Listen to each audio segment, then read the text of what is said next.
Hi, and welcome back to part 2 of our podcast mini-series about the 43 group of Jewish ex-servicemen and women who took their fight against fascism from the battlefields of World War II back to the streets of London and cities around Britain. If you haven't heard part 1 yet, we recommend going back and listening to that first.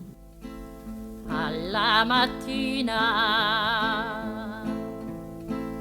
appena alzata, oh bella ciao, bella ciao. Bella ciao, ciao, ciao alla mattina.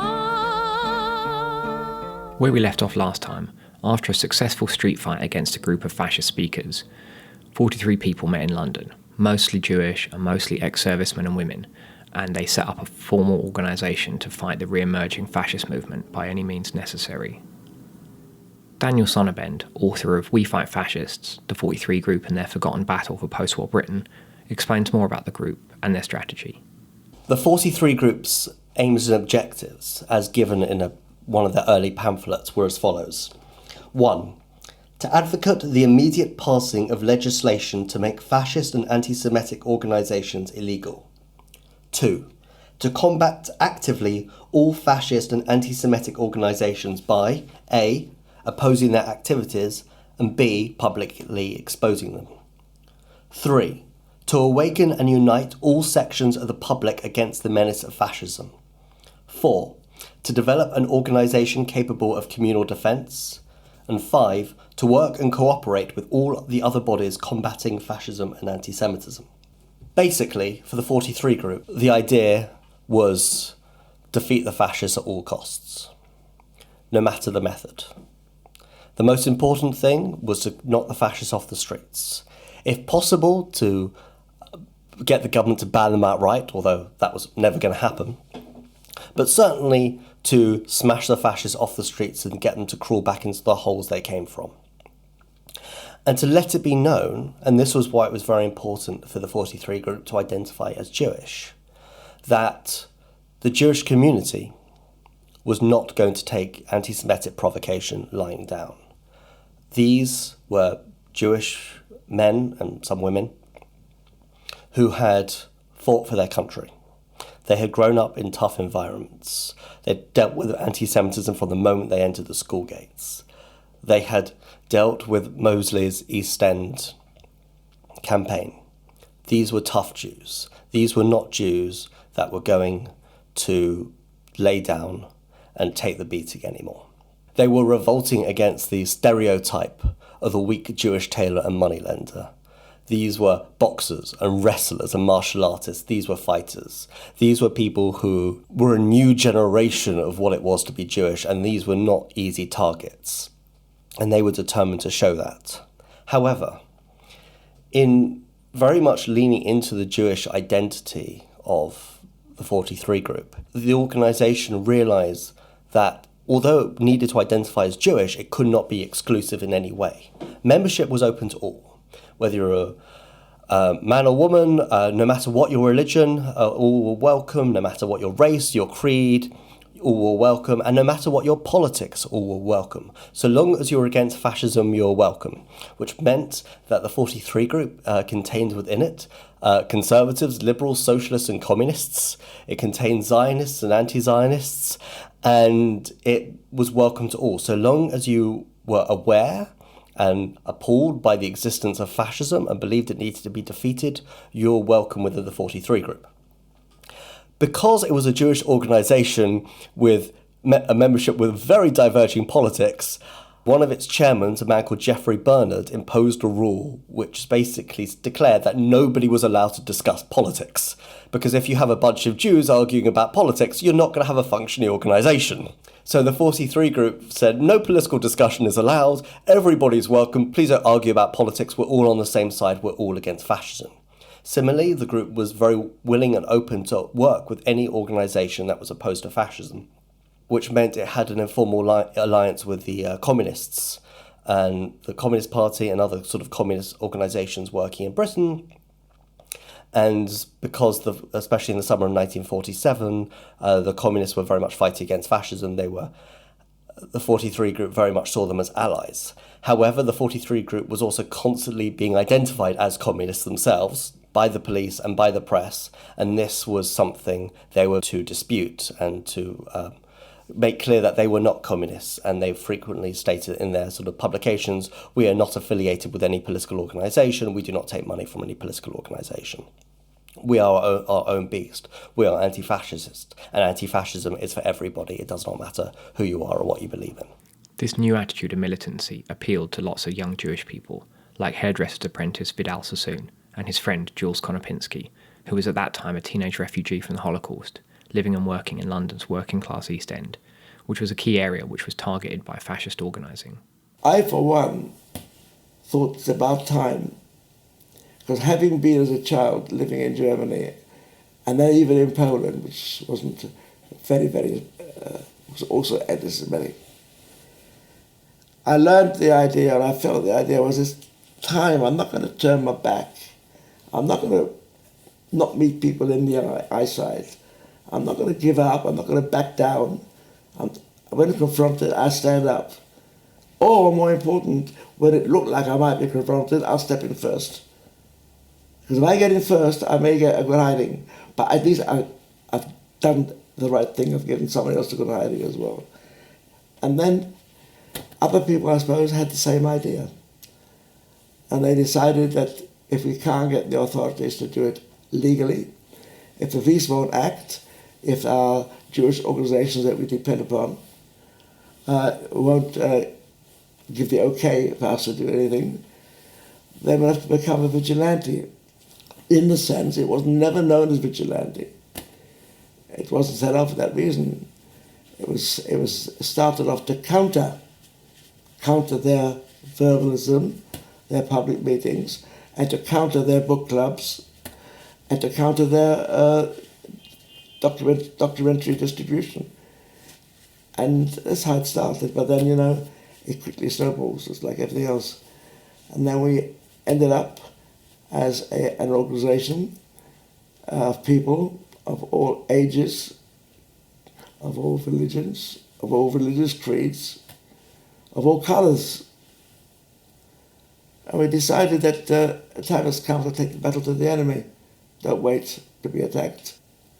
Here, Dan explained some of the basic ways the group operated.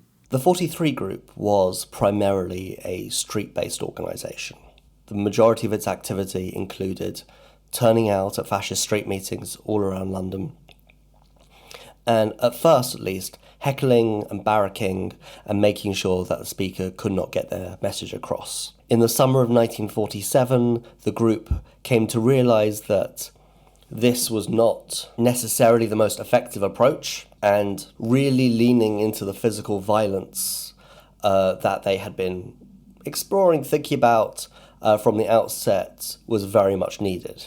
And so on the 1st of June 1947, the 43 Group attacked two meetings on the Sunday night, one in Tottenham and one at Ridley Road in Dalston.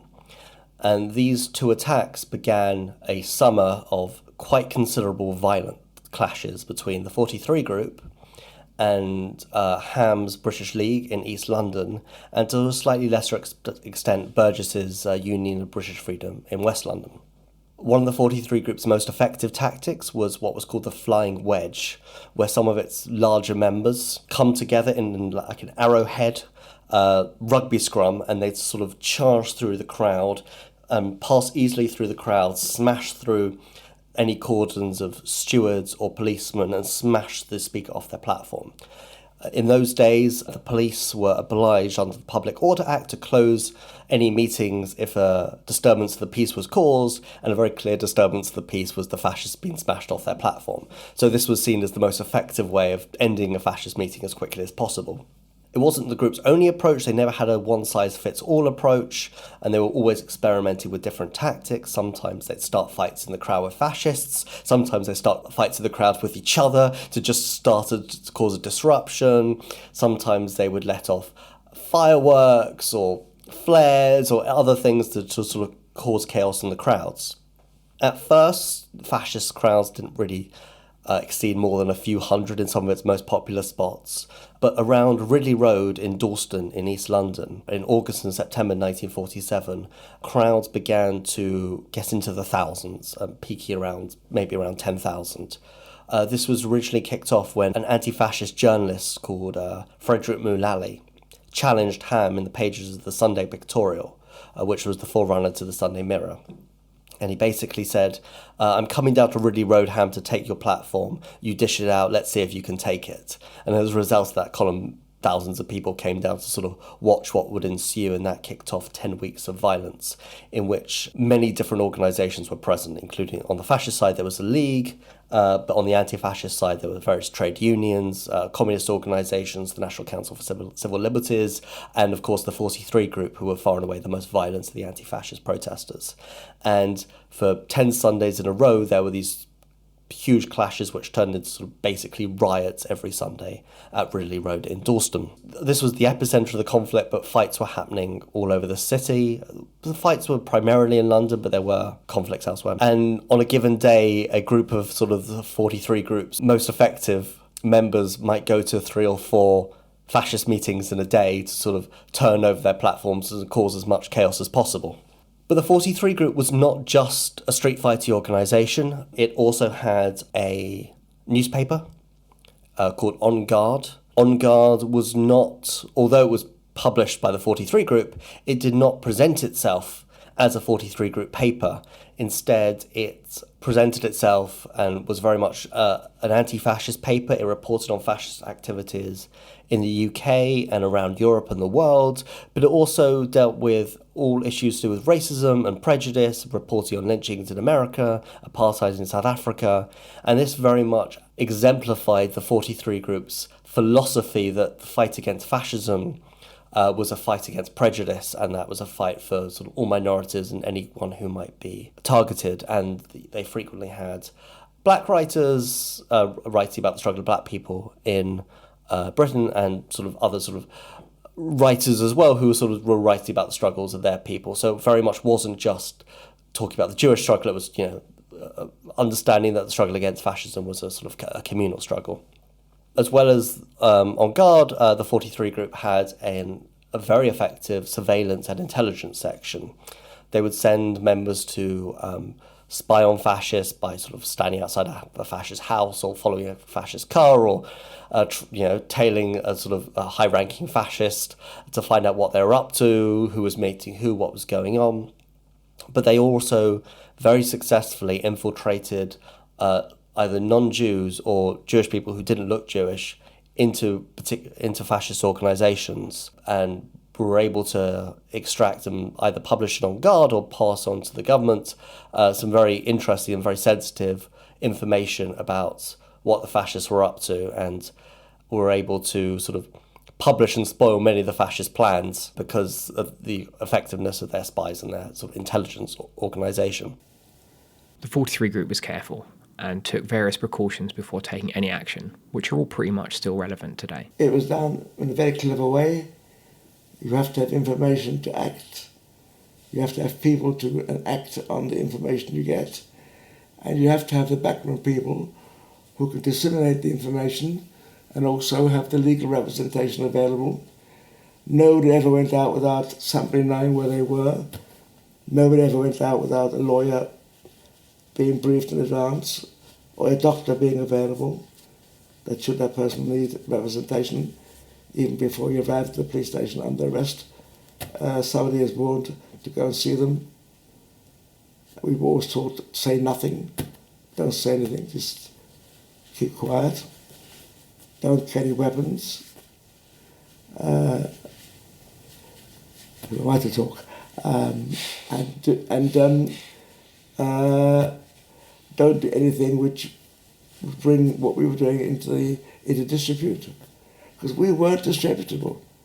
We had maybe a few disreputable members, but all in all, we had a lineup of honourable, decent people who weren't in it. This is the important thing. We weren't in it for the honours. We weren't in it for the fame. We weren't in it for notoriety, believe you me, not for that. And we weren't in it forever. We weren't able to become MPs. We didn't want to become members of the Board of Deputies. All we wanted was to be able to lead a quiet life. And remember, all these people that worked on the 43 group and ran it didn't start their domestic life for maybe 3 to 4 years till the war ended. So work out, they went into the army in 1939, and the 43 disbanded in 51. So they had virtually 11 years of loss of domesticity. They didn't see their family while they were abroad in the army, and they certainly didn't have much time to see our families when we were in.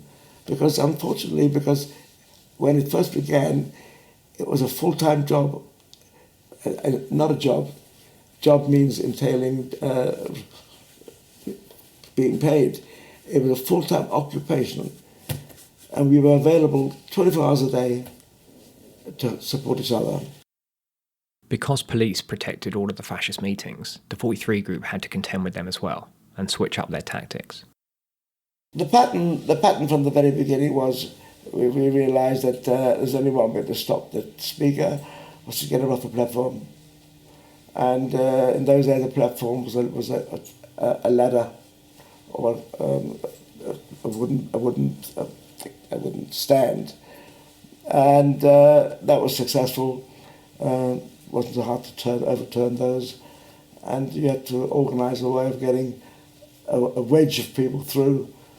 And sometimes even one person go forward, pick up the platform, and start the confrontation. But then it grew when the police became accustomed to our system, and they did the single arm link up, and then the only method to get through was to break the link. So there are two ways of doing this. Unfortunately, because of the way the police operated, the violence that we want to inflict, or vice versa, on us, had to go through the police. The police were always on the receiving end. So half the charges against us was of violence, threatening the police, assaulting the police. It wasn't meant to be that way, but it was the only way to get through. You know, you couldn't get through. You couldn't get through the door without breaking the door down. So you got charged with breaking the door.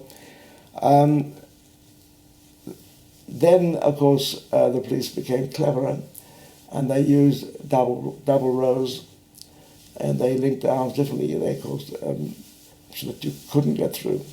Today they got a clever idea. Today they use the kettling system, whereby they break up a crowd into a section. Thank God they didn't do it then, and just contain you in one corner. It was tried by them. It was tried by them in Dalston on a few occasions. And they had as many as 4,000 police on duty, but they didn't quite get them all together. When they got them together, the whole thing was still moving. It was like a moving. But they tried to do the kettling, to try to keep people in John Campbell Road, some in Sandringham Road, you know, stop them getting together. They knew that once they got together, a violence would break out. But the police were, in their own way, causing more trouble by the method they used. In order to get through the police, it was organised that if you form like battle rank, going back to Roman days, you form a block of people who moved as a block that's inside the crowd, and whenever they needed to go through, they would attack from different angles so they could break through. And we trained this at Klein's of Loom's gym in Earlham Street. One of the boxing managers of the day, promoters, that has used a gymnasium off Cambridge Circus, off Seven Dials, where we not only practice unarmed combat, but we practice means of getting through a crowd. When you went through, I always went through backwards, because if you go through forward, you put your face in danger. When you want to go through, a policeman goes through backwards. He's not quite sure which way you're going, and your excuse, if you're caught, is always, I was being pushed from the other side. So, you know, where was I, sir? I had my back to you. would I be wanted to go that way if I was facing that way? We had to, we had people there who had military training, and we also had support from non-Jewish people who were good anti-Nazis who fought the war hard, and at that time just didn't want to see. Wingate was a man who supported us.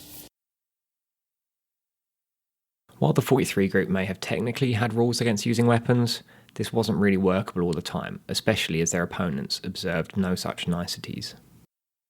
Look, they carried weapons. They all had the belts. They had the leather belts with the SS, and they wrapped it around their hands, and they'd use them. They used koshes. They used weapons, and they used steel-tipped boots. They used knuckle dusters. Put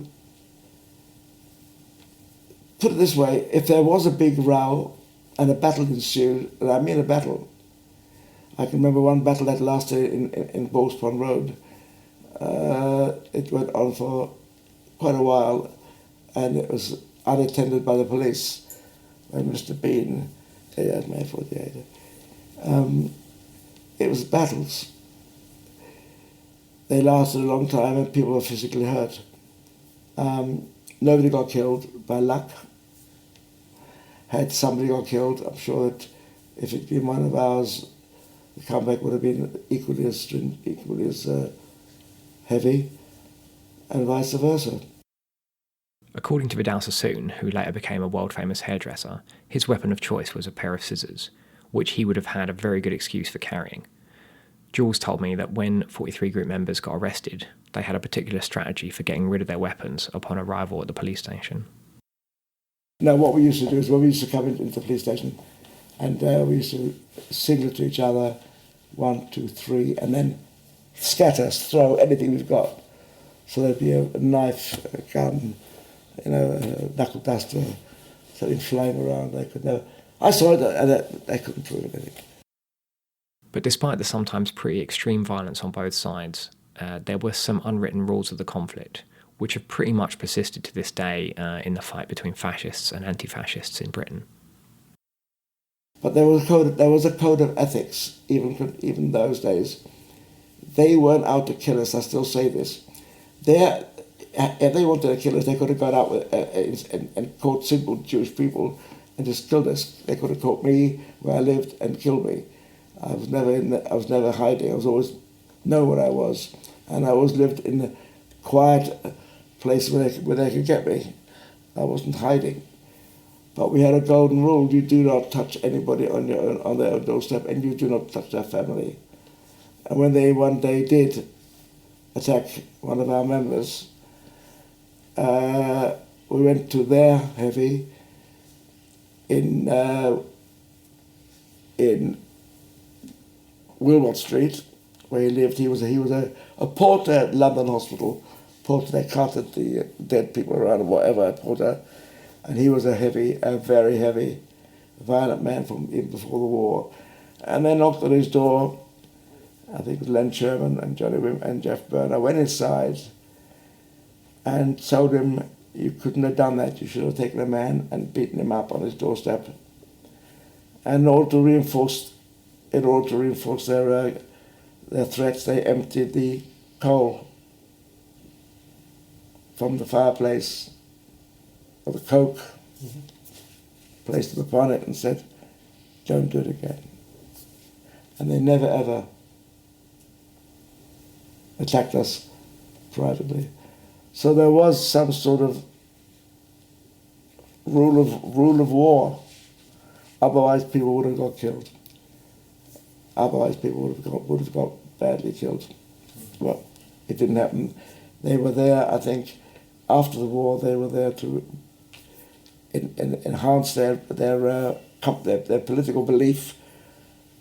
How they wanted to kill people, they could have done it privately, quietly. So thank God for that. Of course, it wasn't just out of the goodness of their hearts that fascists weren't out murdering people. It would have been extremely costly for them, both in terms of public opinion, possible revenge attacks, and legal repercussions. Throughout the lifespan of the 43 group, its women members always played a vital role in the organisation. However, as Dan explains, the male leadership of the group, while progressive for that time, still had stereotypical and sexist views on women and what their role was. The group had a decent number of female members.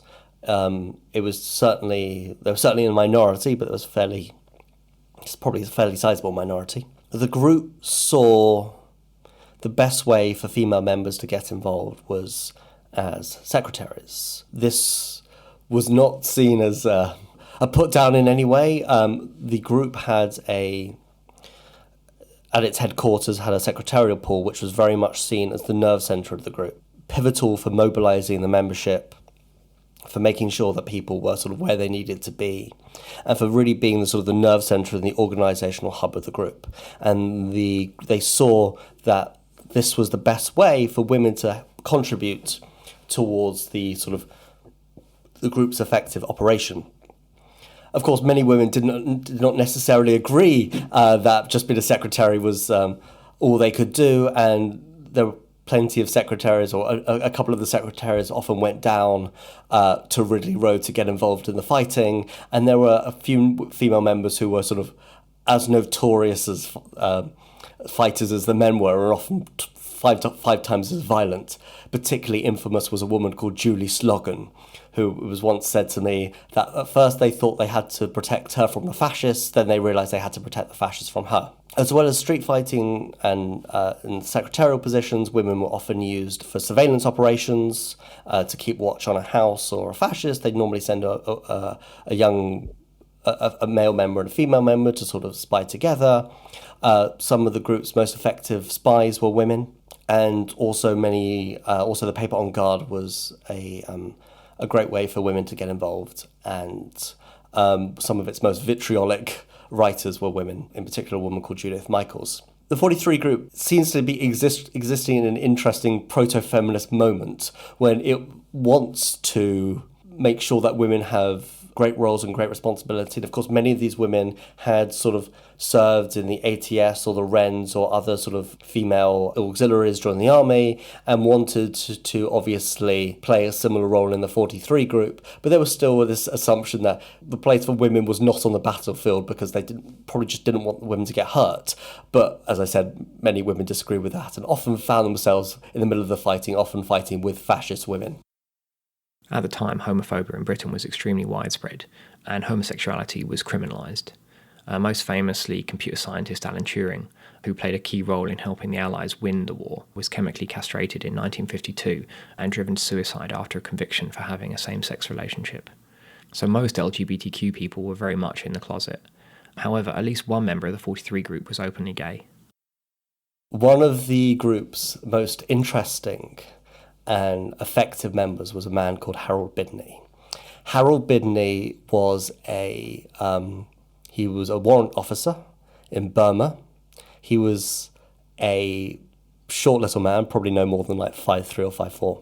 And he was, at least amongst his friends, openly homosexual. He was the head of the East End section. The 43 group was divided into sections based upon areas, and the East End section was the most notoriously violent.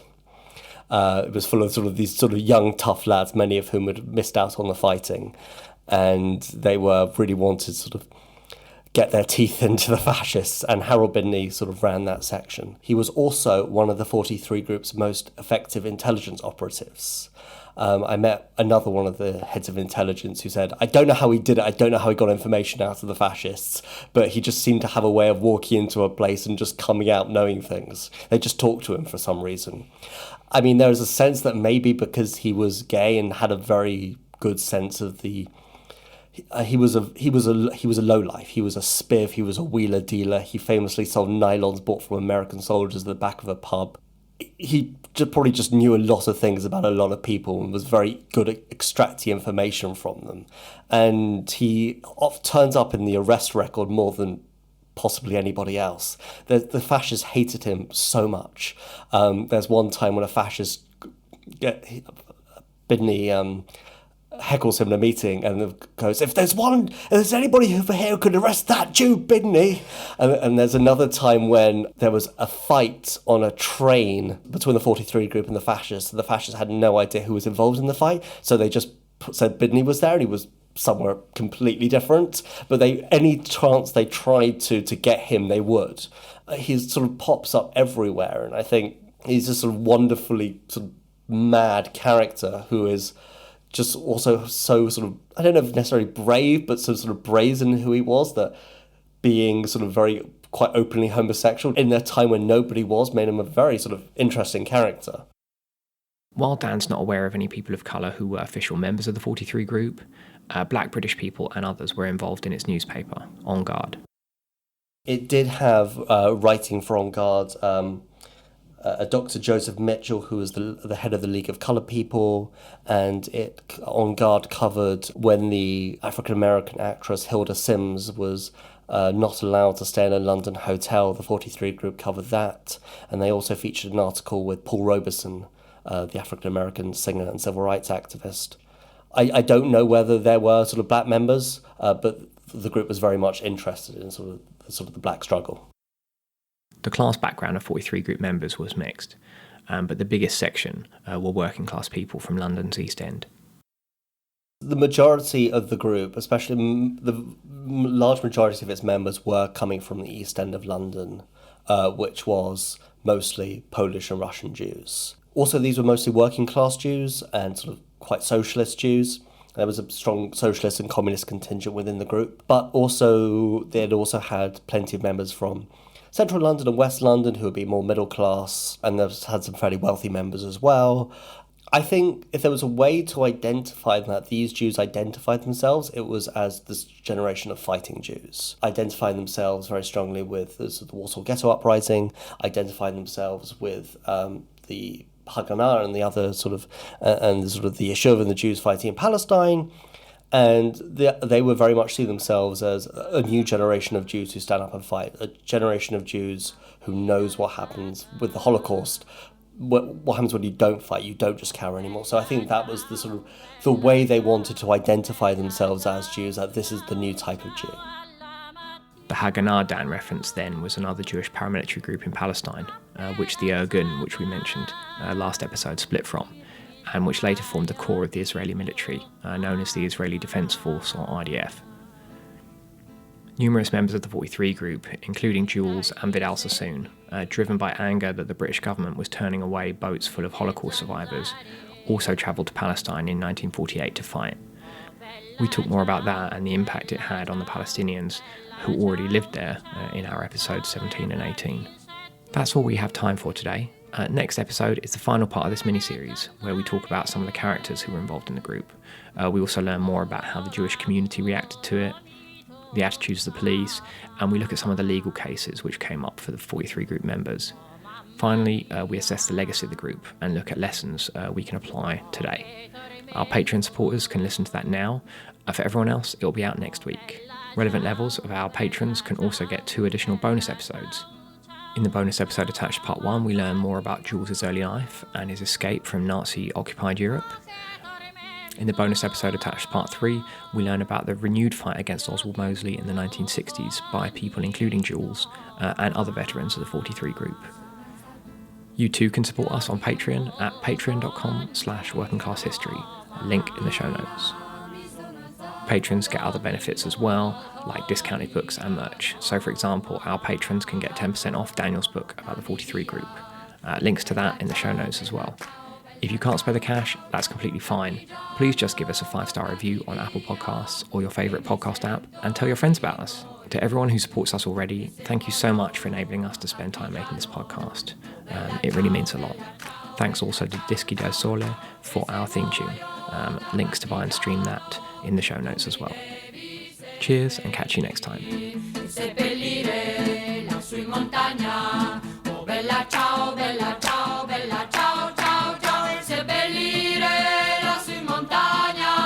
Sotto l'ombra di un bel fior e le genti che